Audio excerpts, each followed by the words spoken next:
এক ঘনবসতিপূর্ণ এলাকায় ছোট্ট একটা বাসায় থাকেন রবিন। বয়স এখন 18, কিন্তু বয়সের তুলনায় অনেক বেশি পরিপক্ক সে। জীবনে অভিজ্ঞতা একে পরিণত করে দিয়েছে কিশোর বয়সে। 3 বছর আগেও সব কিছু অন্যরকম ছিল। তখন ক্লাস 11-এ পড়ত রবিন। তখন পরিচয় হয় নিশার সঙ্গে। নিশা ছিল তার ছোট্টবেলা বন্ধু রিমার কাজিন। গ্রামের বাড়িতে গিয়ে পরিচয়। নিশা তখন মাত্র 16 বছর, 10ম শ্রেণীতে পড়ে।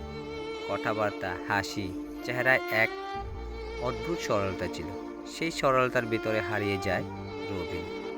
একসাথে সময় কাটানো, হেসে হেসে কথা বলা, বইয়ের পাতা ছুঁয়ে দেখা, আর ফোনে রাত জেগে গল্প।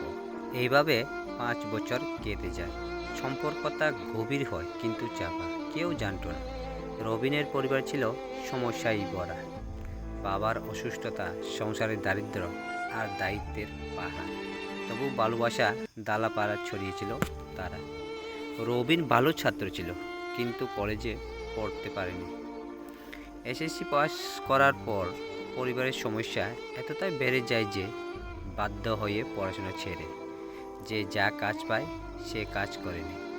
ওদিকে নিশা ভর্তি হয় এক নামী কলেজে আর্টস নিয়ে। ওর পরিবার সচ্ছল, ভবিষ্যৎ নিয়ে অনেক স্বপ্ন। রবিন প্রথমে বুঝতে পারেনি বদলে যাচ্ছে কিছু। নিশা আগের মতো ফোনে সময় দিত না, মেসেজের জবাব দিত দেরিতে। সে বুঝত নিশা ব্যস্ত পড়াশোনায়, নতুন বন্ধু, নতুন পরিবেশ, সব কিছুতে মেতে উঠেছে। কিন্তু একদিন হঠাৎ করে সব বদলে যায়। নিশা রবিনকে ফোন করে বলে, রবিন, আমরা দুই জগতের মানুষ। তোমার আর আমার জীবন আলাদা। আমি আর পারছি না। তোমার ভবিষ্যৎ অন্ধকার। তুমি কলেজ পর্যন্ত পড়োনি। আমি অনেক দূর এগোতে চাই। তুমি তো সেটা ধরতে পারবে না। আমি তোমাকে দোষ দিচ্ছি না, কিন্তু আমি চাই না আমরা আর কথা বলি। রবিন স্তব্ধ হয়ে যায়। মুঠো ফোনটা কিছুক্ষণ চেয়ে দেখে, তারপর মাথা নিচু করে আবার নিজের মতো কাজ চালিয়ে যায়। রবিন জানে এই সম্পর্ক আর নেই, তবু রবিন নিশাকে অভিশাপও দেয় না। শুধু বলে, আমাকে ছেড়ে তুমি যদি সুখী হও, এর থেকে পাওয়া আমার আর কিছুই নেই। রবিনের দুনিয়া যেন সব শেষ হয়ে গেছে। রবিন কাঁদে, কিন্তু কাউকে বুঝতে দেয় না। শুধু চুপচাপ নিজের মতো করে বেড়ে ওঠে। প্রতিদিন সকাল থেকে রাত পর্যন্ত কাজ, তারপর বাসায় ফিরে মা বাবা দেখাশোনা।